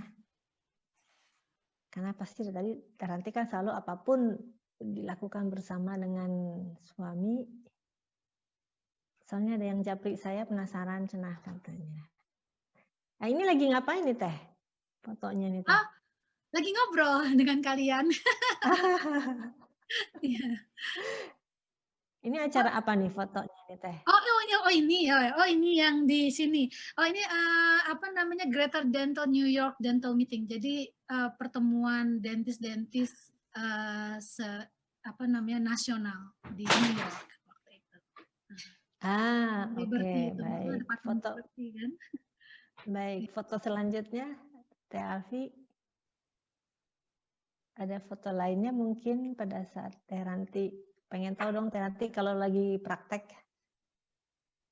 Nah ini suaminya Teh ya. Iya, Rich. Kita lagi di Maine, itu namanya Nebel Lighthouse. Yeah.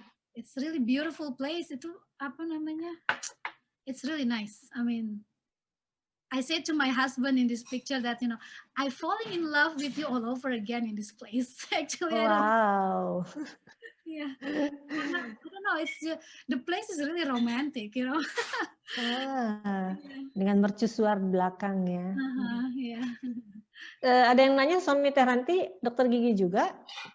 Bukan kan ya Teh? Ya, it's a long story short. Tapi suami saya secara education dia backgroundnya sebagai ekonomis.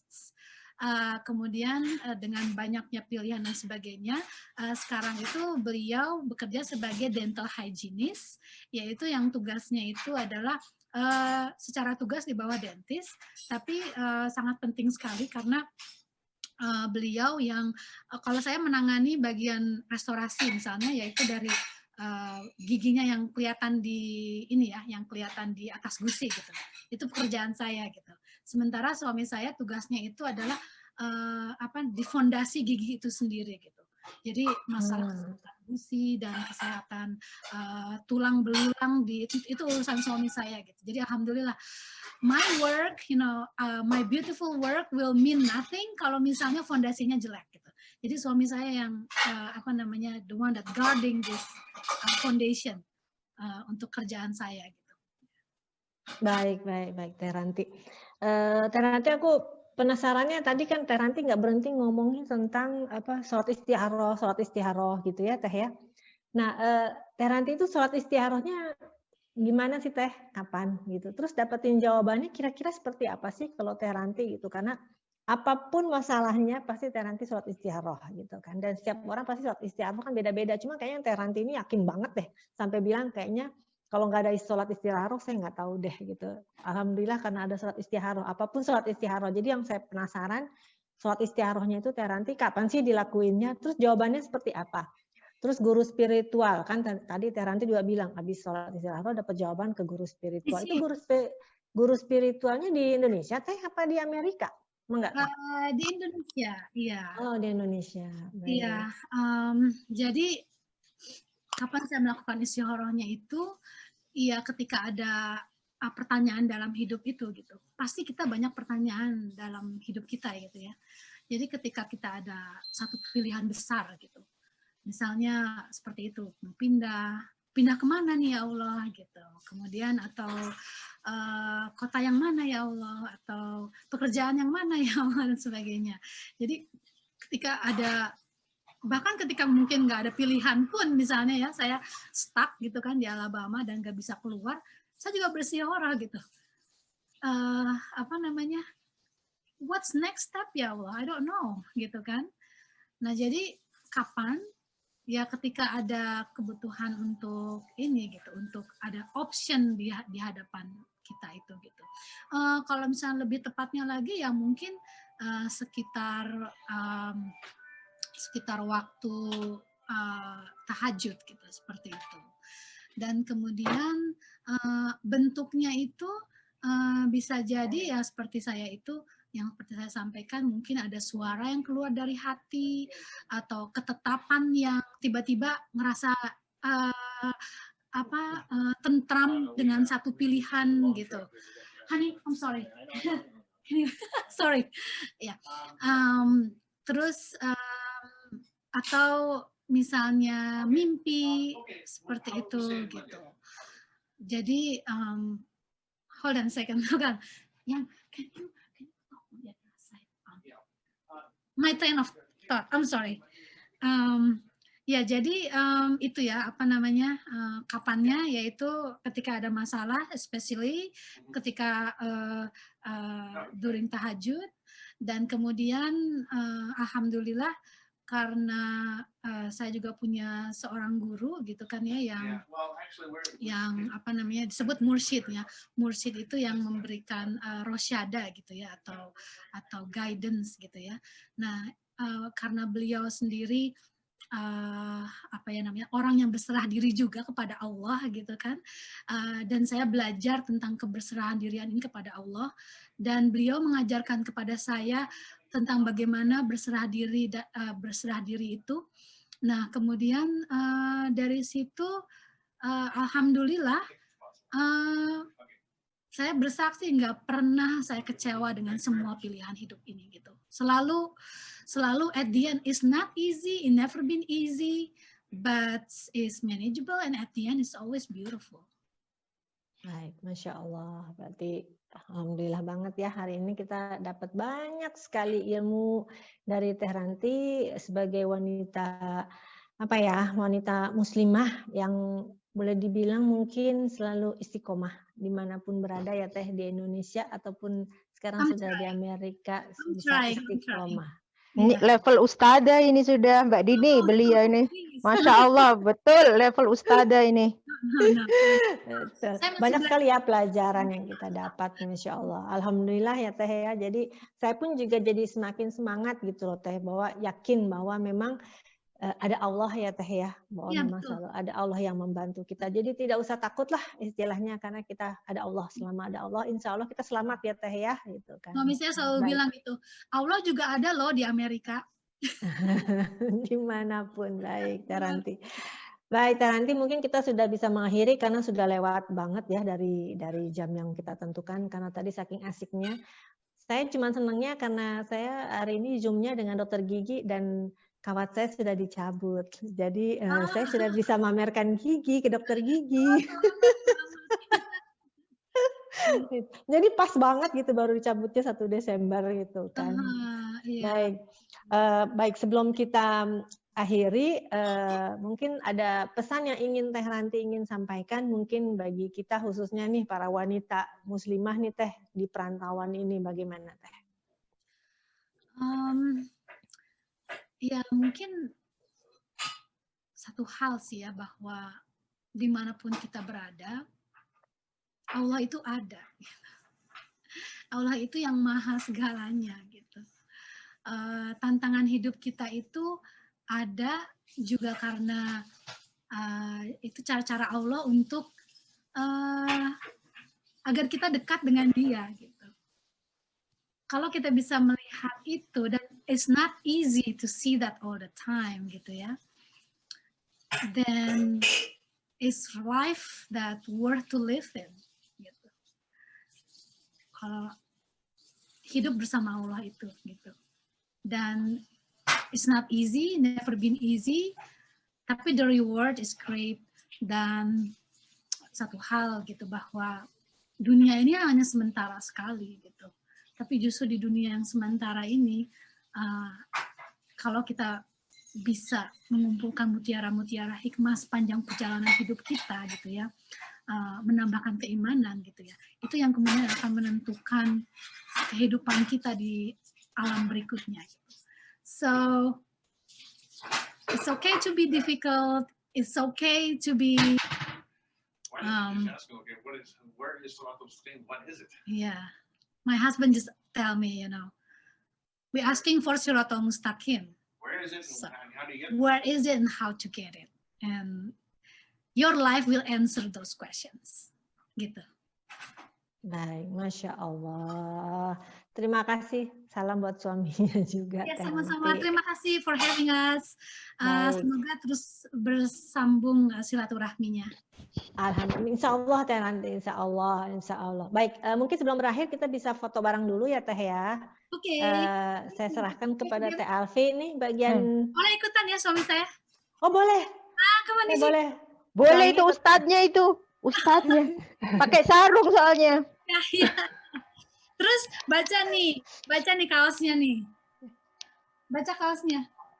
Batur jadi dulur, dulur bagi akur. Masya Allah. Ngerti nggak artinya? Jadi Sunda itu. Kan jadi saudara, dan saudara harusnya selalu akur. Iya, betul. Sayang suami saya ngumpet, kalau enggak pasti suami saya juga bahasa Sunda. Oh gitu ya? Oh Iya, Si mantap. Akang. Ada karena si dia juga Akang di bahasa Prancis Sunda. itu. Lagi betulin pipa dia hari ini, jadi pipa di rumah bocor, jadi dia yang betulin gitu. Baik, mungkin Teh Alfi kita bisa foto bareng. Iya. Mohon untuk peserta yang bersedia untuk mengaktifkan videonya. Ini kayak masih belum. Ayo, mana videonya? Karin. Bagi yang mau aja ya. Happy. Iya. Waalaikumsalam. Salam. Yang bersedia. Teh Husnul, ayo. Ada Mbak Ita nih dari Inggris jauh-jauh. Mbak Ita, assalamualaikum Mbak Ita. Mbak Ita juga pernah ketemu sama Teh Ranti ya? Oh ya? Oh ya Mbak. Mbak Ita ini jurnalis warta apa namanya Antara. Loh, Mbak Ita ini yang di London. Zenita, iya. Pakai jilbab jadi pakai yang mukena jadi pangling. Pangling. Mari silakan. Siapa yang moto ini? Sudah kering gusi. Saya. Maaf, masih menunggu. Baik, saya ambil ya. Baik. Nanti yang lain menyusul mungkin. 1, 2, 3. Iya. Lagi 1, 2, 3. Lagi sekali lagi. Dan sekali lagi. Iya. Terima kasih semuanya. Semuanya. Maranti, Omri, semuanya. Ini salam kenal buat semuanya, saudara-saudara di rantau. Baik, mungkin kita sudah bisa akhiri ya. Jadi memang banyak sekali hari ini yang bisa kita dapat ilmunya. Dan tentunya insya Allah dari pengalaman Teh Ranti ini bisa membuat para muslimah entah di Indonesia juga khususnya yang di perantauan, di negara mungkin sekuler, liberal dan sebagainya bisa semakin termotivasi ya Teh ya, bahwa apa ya sebagai musliman itu boleh dibilang gimana Teteh setuju nggak kalau istilahnya kita itu diaspora muslimah itu bukan hanya sebagai diaspora Indonesia saja, karena biar bagaimanapun walaupun kita sudah ganti warga negara, fisik kita tidak bisa membohongi ya Teh bahwa kita orang Asia gitu, tapi juga kita sebagai diaspora muslimah ya Teh, membawa nama baik juga agama gitu ya Teh dimanapun kita berada gitu, supaya seperti Teh Ranti tadi bilang tidak ada lagi istilahnya salah paham, karena semuanya itu kan hanya karena kesalahpahaman ya Teh, tidak kenal maka tidak sayang. Begitu kita sudah kenal, insya Allah ya Teh, semuanya itu bisa berjalan dengan baik ya Teh ya, gitu kan, silaturahmi mau agama apapun, mau bangsa apapun, seperti itu ya Teh ya, kira-kira ya Teh ya. Kalau yang aku tangkap dari Teh Ranti adalah dari pengalamannya seperti itu. Baik, hatur nuhun pisan buat Teh Ranti atas ilmunya, atas share-nya, atas pengalamannya, atas motivasinya, atas waktunya untuk semuanya. Sukses terus ya Teh ya. Semoga bisa menjadi dokter gigi yang selalu dikenal sebagai dokter gigi yang memberikan apa ya banyak, bukan hanya banyak manfaat ya Teh, tapi sebagai cerminan muslimah. Cerminan muslimah, bukan cuma muslimah Indonesia tapi cerminan muslimah, muslimah dimanapun Teh Ranti berada begitu. Amin. Dan kalau boleh tambah satu lagi ya, bahwa sukses di mata Allah itu adalah qad aflaha man tazakka, yaitu sukses adalah ketika kita bagi mereka yang mensucikan jiwanya gitu. Jadi itu aja sih semua challenge kita itu ya, pekerjaan kita apapun itu adalah dalam rangka untuk tazkiyatun nafs atau mensucikan jiwa kita itu gitu. Baik, Masya Allah. Terima kasih Teh. Baik, saya ucapkan terima kasih juga buat Teh Alfi yang sudah seperti biasa selalu setia mendampingi saya. Hari ini latar belakangnya bukan pantai nih, Teh Alfi beda nih. Bosan dengan pantai ya Teh ya. Terima kasih juga saya ucapkan buat para peserta yang sudah bergabung, juga tadi sudah bertanya partisipasinya. Akhir kata saya mengucapkan semoga Zoom ini bisa memberikan banyak manfaat bagi kita semuanya. Sampai berjumpa di Zoom berikutnya. Saya juga pamit dan juga mohon maaf lahir batin bila saya memiliki banyak kesalahan, baik sengaja maupun tidak sengaja. Insya Allah kita bertemu untuk Zoom berikutnya. Akhir kata saya mengucapkan Waalaikumsalam warahmatullahi wabarakatuh.